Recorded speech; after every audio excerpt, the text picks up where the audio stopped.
The following night, Seward, who is absolutely exhausted, falls asleep on his watch. He wakes up and finds Lucy pale and completely drained of strength and her lips white. Seward performs another transfusion using his own blood. Later that afternoon, a package arrives for Von Helsing containing garlic flowers.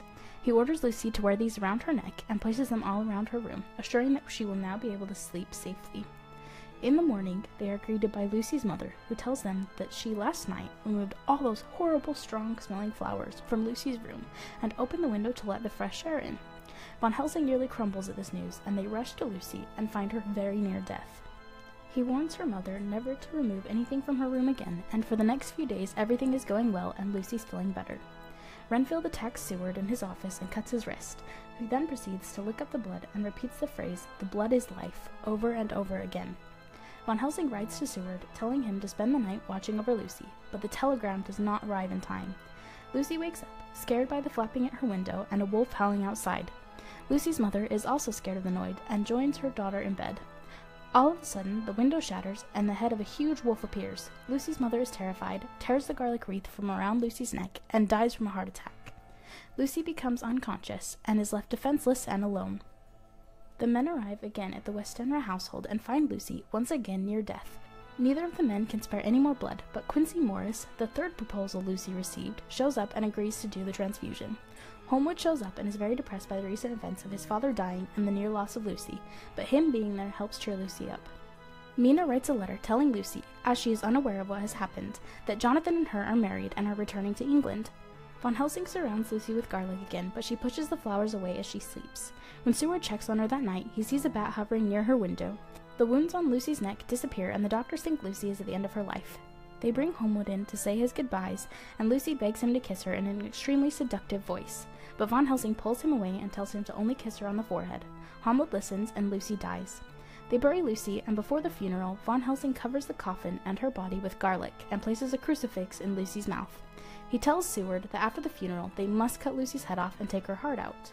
When they return the next day, they see that someone has stolen the crucifix.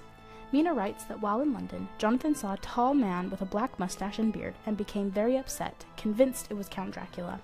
He becomes so upset that he goes into a deep sleep and wakes up remembering nothing. Mina decides that in order to help her husband, she must read his diary. Numerous children have been kidnapped by a strange woman, and when they return home, they have the same strange wounds on their necks that Lucy did. Mina is horrified by what she finds in Jonathan's journal. Von Helsing visits Mina to discuss what happened up to Lucy's death, and Mina is so impressed by him that she gives him the diary to read. He reads the entire thing in one night and returns to see the couple the next day. Hearing that Von Helsing believes Jonathan restores his memories of Transylvania, Harker realizes that Dracula must have journeyed to England and starts a new diary. Renfield has started catching flies once again, and Von Helsing visits Seward and concludes that this must be Lucy who is responsible for the marks on the missing children's necks. That night, Seward and Von Helsing go to Lucy's tomb and open her coffin, only to find it empty. Seward says that a grave robber must have taken her corpse, but Von Helsing doesn't agree with this and asks him to keep watch on one side of the courtyard. Seward sees a white streak moving between the trees and approaches to find the child lying there.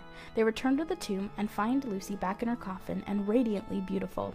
Von Helsing concludes that Lucy belongs to the undead and demands that they must decapitate her and fill her mouth with garlic and drive a stake through her heart.